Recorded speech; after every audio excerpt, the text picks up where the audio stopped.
토요일 화학원 원자의 구조. 어려운 부분 아니니까 그냥 가볍게 편안하게 들으시면 돼요. 그래서 여기서는 수학으로 따지면은 뭐 구구단이나 인수분해 곱셈 공식 같은 아이야. 그런데 얘네들 알겠지만 걔네들이 수학 문제에 나와 안 나와? 나오긴 나와요. 근데 그게 답을 구하는 데가 아니라 그냥 당연히 알고 있지 하고 그 다음 버전을 하는 것처럼 지금 하는 이 단어는 정말 화학에서 너무너무 베이직이어서 얘 자체로 문제 내지는 않아. 근데 얘를 모르면 그 상위 버전 개념을 전혀 잡을 수가 없게 돼요. 원자의 구조를 보시게 되면 먼저 이 원자라고 하는 것을 할 때는 머릿속에 무엇을 먼저 떠올려 주셔야 되냐면 일단 얘는 정기적으로 어떤 상태다? 얘는 정기적으로 아는 사람들은 지금 복습한다 생각해 주면서 외우세요. 정기적으로 중성인 상태를 가지고 있다라는 거 정도는 알고 있어요. 그런데 그 다음에 또 하나는 이 사람이 돌턴이라는 분이 원자설을 주장하면서 뭐라고 했냐면 더 이상 쪼갤 수 없는 가장 작은 단위 없는 입자라고 정의를 내렸었어요. 그래서 뭐 다들 그런가 보다라고 하고 살고 있었는데 이제 누가 나타났냐면 톰슨이라는 분이 나타나서 이 톰슨의 아저씨의 생각이야. 나는 이 돌턴이 더 이상 쪼갤 수 없는 입자를 난 인정하고 싶지 않아. 그래서 난 뭔가를 찾아낼 거야 라고 했던 건 아니었어. 그냥 실험을 합니다. 어떤 실험을 하냐면 여기서 이름은 나중에 있는데 여기 이제 금박, 금속박, 박이란 자가 판이란 뜻이거든. 금박이야. 근데 이 금박은 원자로 구성이 되어져 있는 물질인데 여기서 어떠한 게 자세하게 몰라도 되는데 무엇을 하다가 어떤 일이 발생했냐면 여기서 중요한 건 일부 방출되는 것이 나타난 거예요. 그게 어디로 가냐면 여기다가 플러스 극, 그 다음에 여기다가는 마이너스 극을 딱 연결했을 때 이 튀어 뭔진 모르겠어요. 뭐가 뭔진 모르겠는데 얘가 나온 애가 이렇게 어디로 이쪽으로 플러스 쪽으로 휘더래요. 그게 선으로 그려졌고 이 사람이 약간 얘를 빛이라는 생각을 했던 거야. 그래서 이름을 붙여줘요.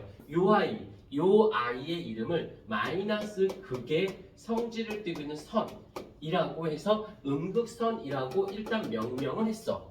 그래서 그런데 여기 있던 애가 다 간 게 아니라 여기 있던 애 중에 일부는 여기 있고 일부만 나온 거네. 그러면 여순이 문제가 생기는 건 더 이상 쪼갤 수 없는 입자라고 했는데 벌써 여기서 최소 남아있는 애, 나간 애, 둘로 나뉜 거지. 그러니까 벌써 쪼개진 거잖아. 그러니까 이 말에 좀 문제가 생겨. 그래서 이 사람이 어떻게 했느냐면 이 음극선이 어떠한 성질을 가지고 있는지 음극선을 실험하는 게 나타나요. 그래서 첫 번째 어떤 실험을 하냐면 이 사람이 튀어나온 이 아이가 음극선이 혹시 질량을 가지고 있을까?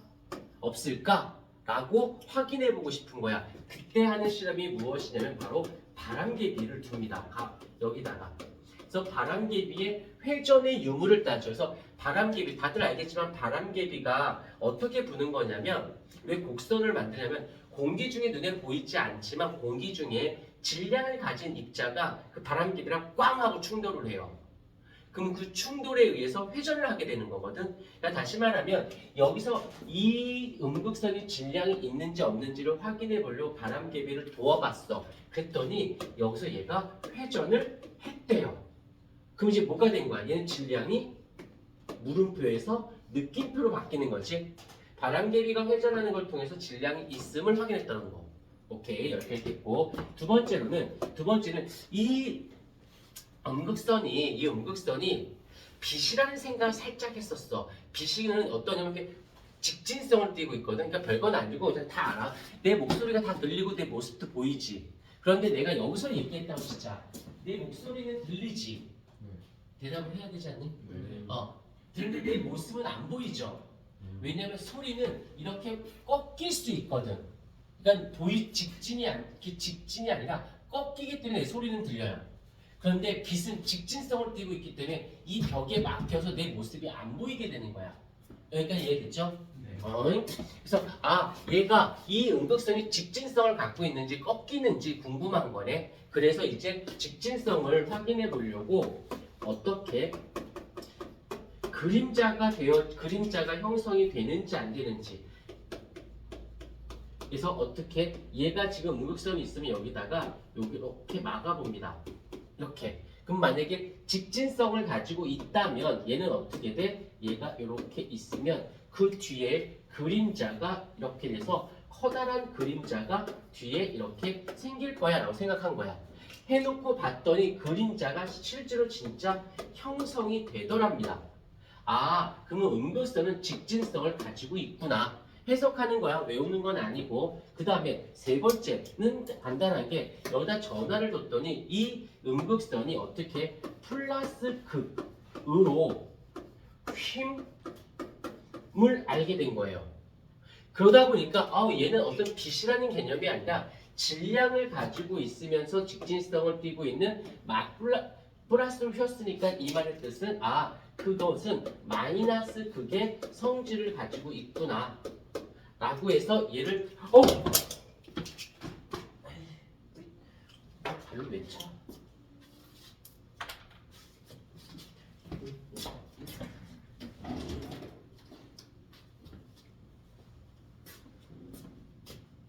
그래서 얘를 뭐라고 했어? 이렇게 질량이 있으면서 직진성을 띠고 있고 마이너스의 성질을 띠고 있는 입자를 우리는 뭐라고 불렀어? 바로 전자라고 하기로 했어요. 그래서 톰슨은 음극선 실험을 통해서 무엇을? 전자를 발견하게 되어집니다.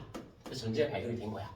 이제 여기까지는 좋아. 근데 여기서 보면 지금 전기적으로 중성이야. 전기적으로 중성인데 이 전자는 마이너스 극의 성질을 띠고 있대요. 그래서 마이너스 극이라는 건 마이너스 전하라는 말도 통용이 돼. 그래서 이 사람이 이 톰슨의 모형이 어떻게 그렸냐면 일단 전체 값은 중성인 게 맞아. 이건 부정할 수 없어. 그런데 그 안에 전자의 성질을 띠고 있는 마이너스가 있는 것도 전자도 발견이 됐어. 근데 마이너스 전하라는 거지. 그래서 이 사람이 어떻게 했냐면 여기 안에는 내가 아직 발견하지 못했으나 플러스 전하를 띠는 입자들이 여기에 이렇게 있을 거야 라고만 했어요. 더 이상은 이 플러스의 성질이 무엇인지는 찾지는 못하고 그냥 다 하셨어. 그러다가 시간이 지나서 이제 두 번째가 첫 번째가 톰슨의 전자 발견이라면 이제 시간 지나서 두 번째 러더퍼드라고 하는 분이 있는데 얘는 제목에서부터 출발해야 돼요. 무엇이냐면 여기서는 알파 입자 산란 실험 이 제목부터가 조금 신경을 쓰셔야 돼요. 왜냐하면 일단 알파 입자라고 하는 것은 우리가 그 당시 이 러더퍼드가 살았을 당시 입자 중에서 가장 최고의 고밀도의 고에너지를 가지고 있는 입자가 바로 알파 입자였거든. 그래서 엄청난 밀도가 세면서 그 다음에 엄청난 에너지. 다시 말하면 이 알파 입자보다 더 센 입자가 있을까? 아니 없을 거야. 얘가 최고봉이었거든. 그래서 그랬는데 여기서 또 하나 산란이라는 말의 뜻은 쉽게 풀려면 튕겨나옴이에요. 그래서 알파 입자 고밀도의 고에너지가 튕겨나가는 실험을 했다. 그래서 알파 입자 산란 실험이라는 말을 쓰네. 그래서 여기서 다시 한번 정리. 이렇게 이제 스크린이 있고 여기 이제 금박을 탁 둔 다음에 어떻게 했냐면 여기다가 알파 입자를 빵 하고 쏩니다. 쐈어. 첫 번째 어떤 일이 발생하냐면 대부분은 그 알파 입자가 직진성을 가지고 있는 것을 확인했어요. 그런데 두 번째 아주 극히 일부 그 알파 입자가 산란되는 것을 확인할 수 있었습니다. 그래서 여기 있는 애들이 쭉 직진을 하고 가요. 대부분은 다 뚫고 가는데 극히 일부 이 입자가 튕겨나가는 것을 발견하게 된 거지. 그럼 여기서 어떤 거냐면 이 러더포드 저서 아저씨의 저서를 보게 되면 어떻게 비유를 들었냐면 종이에다가 대포를 쌌어. 그럼 당연히 어떻게 될까? 당연히 뚫고 갈 수밖에 없지. 그런데 아주 극히 일부 그 대포가 종이에 맞고 튕겨나갔대요.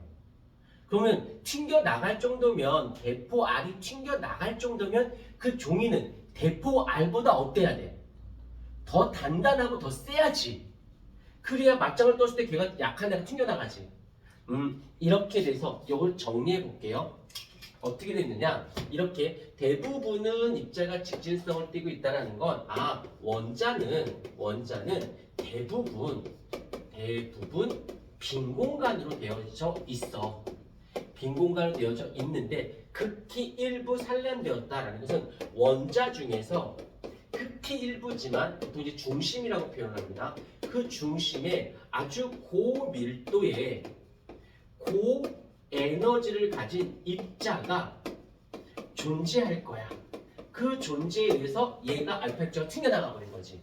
그 입자를 고밀도의 고에너지 그 입자를 뭐라고 부르기로 하였다? 원자 핵이라고 하기로 했다라는 거지.